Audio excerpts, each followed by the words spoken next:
Today on the Ginger Farrier, I thought we would talk a little bit about foot balance. And x-rays and all that sort of stuff. So we're just going to talk today about medial lateral imbalance and what a farrier looks for when we don't have an x-ray. So this is what your farrier will go through. They might be talking about life and about, you know, whatever's happening at that point in time. But what we're actually looking at is a lot of different things. So usually when we have an x-ray, when we're dealing with medial lateral balance, and medial lateral balance is when the horse is looking at you, it's the feet this way, okay? So we're only looking at the horse in a two-dimensional way on this whiteboard. So medial just means inside, lateral just means outside, okay? So you can sort of get medial, lateral, okay? So when we have an x-ray, it obviously bypasses all the stuff on the outside, so you can only see the bones and a slight bit of the outside. So if you imagine you have sort of the knee being here, you have the third metacarpal or cannon bone being there, then we have the fetlock, and we have P1, P2, and P3. So obviously they don't look like that in normal life, but it's just easier for me to draw, okay? And then around that, if I use a different pen now, we have the hoof being there, and then different colour again. All this is covered, and obviously the fetlock is there, okay? All of this is covered. So x-rays are the gold standard for when we're dealing with foot balance, okay? And what we look for when we're dealing with an x-ray is we look at the distance, and say this is the lateral side, and this is the medial side or the inside, and that being the outside, is we look at the joint spaces in between on the outside, as well as the bottom of the pedal bone and the bottom of the foot. And then this side, we look at that distance, this distance, that distance, and all the way up, because these are our building blocks that make the horse stand up. But we look at the distance between one side and then the other. So you can see on this horse, there's slightly more distance. If I draw this dotted line, slightly more distance here than what there is there. So on this horse, if you were to x-ray it, because there's more foot on that side, it would get tipped upwards. So you would imagine that on this x-ray, the pedal bone, obviously over exaggerating a little bit, would be a little bit like that, and so would all of the bones coming up. So this would have a shorter distance in the joint space between that one, so that when you take this side down with your trim, it would even those joint spaces up. But what does your farrier go through? Because 9 times out of 10, a horse has never even been x-rayed in its life. So how do we, as a foot assessor for balance, when we're dealing with medial lateral, what do we look for on the outside when we can't actually see any of these? So the first one that we'll talk about is the more traditional method. So that's called the long axis, or also by using what's called a T-square. So a lot of farriers say, you know, trim by the T-square. So what is that? Basically, a T-square is a tool that is a metal stick at a right angle, okay? And what it does is it trains your eye into what is level perfectly without being distracted by what on earth is going on here, okay? So if we turn that round, so we pick the horse's leg up and we have the leg just floating here, okay? So what that does, if I get my rudimentary T-square here, we can't see any of these bones that's going in, but we lay that on the third metacarpal like that in the middle, and you can see now, like on this example, how there's slightly more there than what there is that side. So that is where you would trim a little bit more off that side. What it does, again, fetlock there, knee here, obviously very short thing, it gets your eye into what's level and what's not level, okay? Different things happen with the T-square. It ignores all of these other points, I think, and this only really works when you have a well-conformed horse, okay?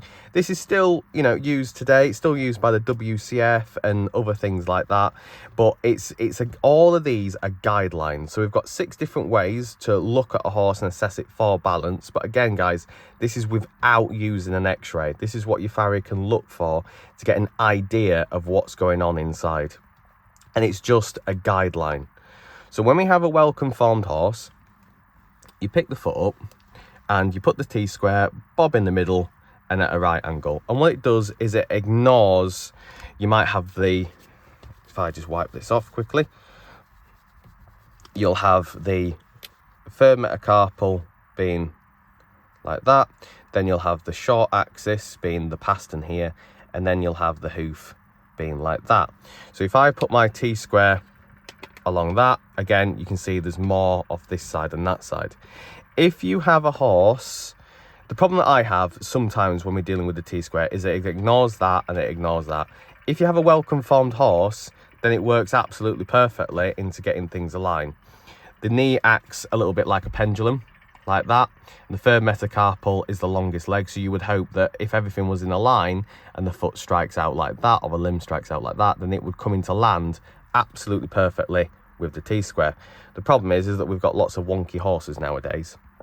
So what I tend to find, if you are someone who ignores all of these points, then sometimes what happens when you trim like this, so the hoof capsule's square, all that sort of stuff, but the pastern is a little bit wonky or whatever, then what you end up is taking more of a heel height off one side than the other, or whatever. But what you end up with underneath is the one heel that's up here and in line with the frog and another heel that's down here. So what you end up with is this side crushing, if that sort of makes sense, because this, although we're talking about a 2-dimensional trim, in a 3-dimensional way, you end up with this sort of going on. You end up with one heel being crushed and then not the other. The other thing that can happen when we only deal with the T-square and ignore everything else is that if the pastern is a little bit like this and the hoof is again a little bit like that, this is a very wonky horse, but this tends to happen when you have a horse that either turns in or turns out. So if you do start doing, you know, level to that to make it level, you end up with this a lot, which can then lead to other foot pathologies and stuff like that. So what I'm trying to say is, if you have all of them ticked, that's amazing. The likelihood of that being correct is very high. We don't know that, but this is some of the guidelines that a farrier or a trimmer will go through in their head to assess your horse for balance. Okay, I'm not saying one way's right or one way's wrong. It's just what we're going through. The problem that I have sometimes with the T-square is that operator error can happen. So if I don't put my T-square perfectly in the middle of that, I'll be trimming it off centre. Human error is a big factor in stuff like this. The other thing is that doesn't account into this is that horses are getting fatter and people are getting lazier. So when we pick the foot up, it's a lot easier for us to lean it this way because you've got a great big stupid belly here and we're just lazy as humans. So when we pick the leg up, we hold it where we're comfortable, not where the horse is comfortable, because it's got this big fat belly in here. So what happens is you put your T-square along at a perfect angle, and where your farrier or trimmer should hold it is where the horse wants to hold it, so that it lands level and all the rest of it and where it's meant to be. But because we're lazy and all the rest of it, what happens is we move him there, so it's where we're comfortable. So all of a sudden we're high on this side. Vice versa, if we were to say be right-handed and we're picking the left leg up and we would put it this way, it'd be high that side. So you can see via operator error, you can see now how it's outer level, in level, outer level. So you can see how that can get misinterpreted. Next one is the short axis. So the short axis is this one. So long axis here, short axis there. I wouldn't personally trim off of the short axis, but you can see in this diagram how actually, because of the short axis, you might adjust what you do based on that is not in alignment with the long axis. Okay, so the next one is the coronet band, or the heel height. And that's just, again, a guideline. All of them are guidelines, but when they all add up, that should be right. So when we're talking about the coronet band for foot balance, what we're looking for, and again, this is the horse sort of, looking at us, is we like the coronet band to be parallel with the ground. So if our coronet band was a little bit like this, we would think to us, when the horse is looking at us, that, hang on a minute, there's more foot one side than the other one. And what we're imagining there is we would imagine the pedal bone looking a little bit, and again, the pedal bone's not square, it's just easy for me to draw it like that. We might be imagining, this is before we pick the foot up as well, with all our other guidelines, is there might be more foot on one side than the other. Another thing we look for with the coronet band is if it has a deviation. So say it has a little thing like that going on, or this way going on, it's distortion of the coronet band. So that happened to me once, and I was assessing the horse, and there was this awful thing happening here. Don't know what was going on with it. It wasn't there the shoeing before, all that sort of stuff. When we asked the owner, because the shoe was fine, the foot was fine, it was just this what was going on. And because we put the stud holes in and we were then having hard ground, the stud on harder ground was causing upward pressure on this bit. So that is a very good thing to watch, because it's great for pressure and stuff like that. So the other thing what I've included that is heel height. So again, it goes on to a little bit, if you use too much of one of these things than the other, is you end up with heel height being that, and that's the frog. And you might end up with something like that going on in relation to as well the coronet band and the bull's heel, is that you can end up with a little bit like this. So again, three-dimensionally, you'll end up one being over here and one being over there a little bit as well. So that is one thing that I look for as well with the whole horse picture, not just one of them. So the next one is the live sole, the hard sole, the sole plane, okay? And what that is, it goes on to a little bit about this here. So let's say that was the horse that we were trimming, and then we picked this horse up and we found that there was more foot this side. Well, what are we looking for when we pick the horse up from underneath? So on the pedal bone, at the very bottom is something called the solar corium. And a corium is just a horn producing cell. So what that then produces, I'll get a different pen, is this waxy material on the sole. When it gets waxy, the next stage after that is this bit of a flaky, and that's when the sole naturally exfoliates and stuff like that. But when we pare this away with our knife, or a barefoot horse that would naturally do that, it ends up quite a uniformed plane. So we can then go, because it's only one structure in between that and then the bone, you can gauge almost directly from the pedal bone where level is in relation to the pedal bone. So for example, on this horse, there would be a greater distance between the live sole, and live sole doesn't mean blood, it just means that waxy material, because it's still getting all its things to stop it from exfoliating. There'll be a greater distance from the live sole plane to the bottom of the hoof than what there would be this side. So that would be another, so we've started off with this one, saying that there's more foot this side than the other.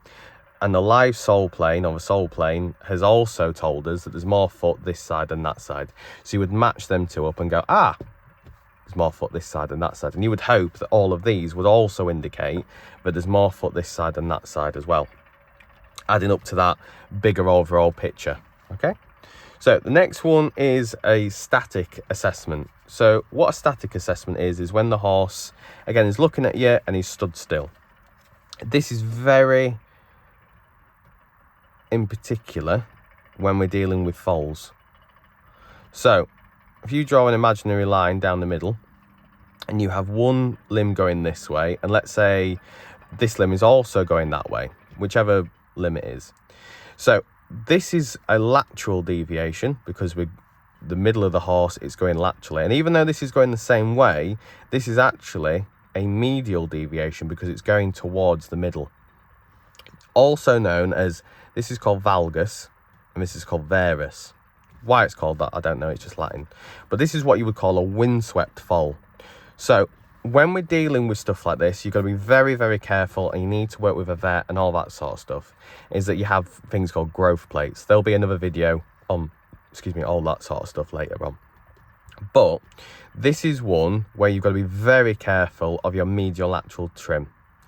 So if you imagine the Leaning Tower of Pisa for a second is going this way on our building block, if I was to trim more off this side, you can see how the building would go down.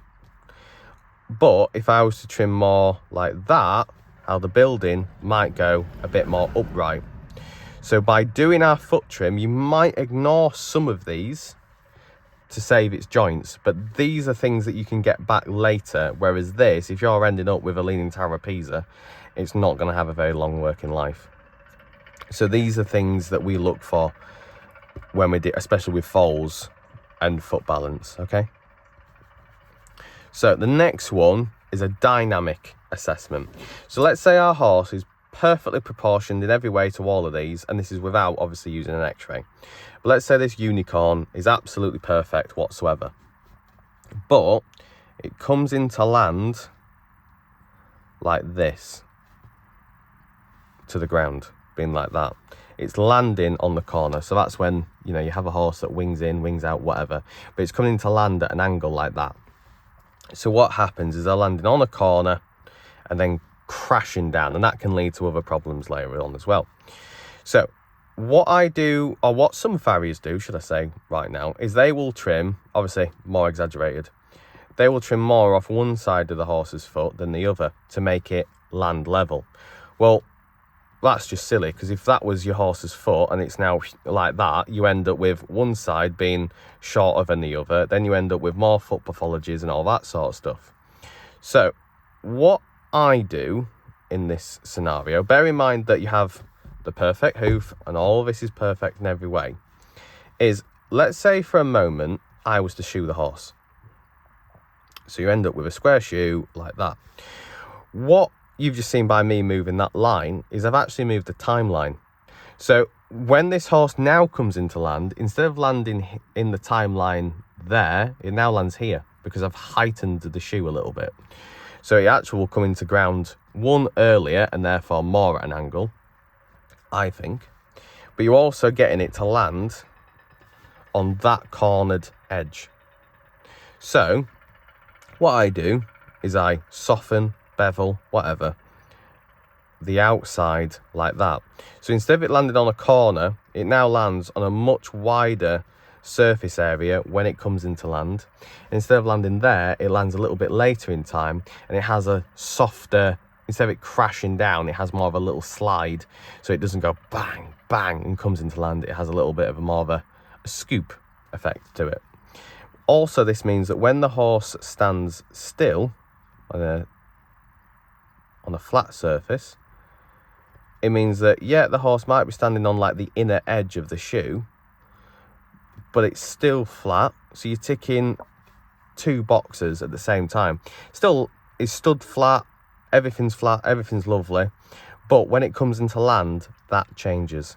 Okay, so I'm not saying any one of these are right, I'm not saying any one of them are wrong, but if all of them add up, you should end up with this. So if you, for example, have a really wonky horse and it's perfect to the T-square, but the short axis is out, the coronet band, because of that, is also a little bit out, the sole plane's telling you something different, then you might want to think, well, how many other boxes can I tick that adds up to that big picture?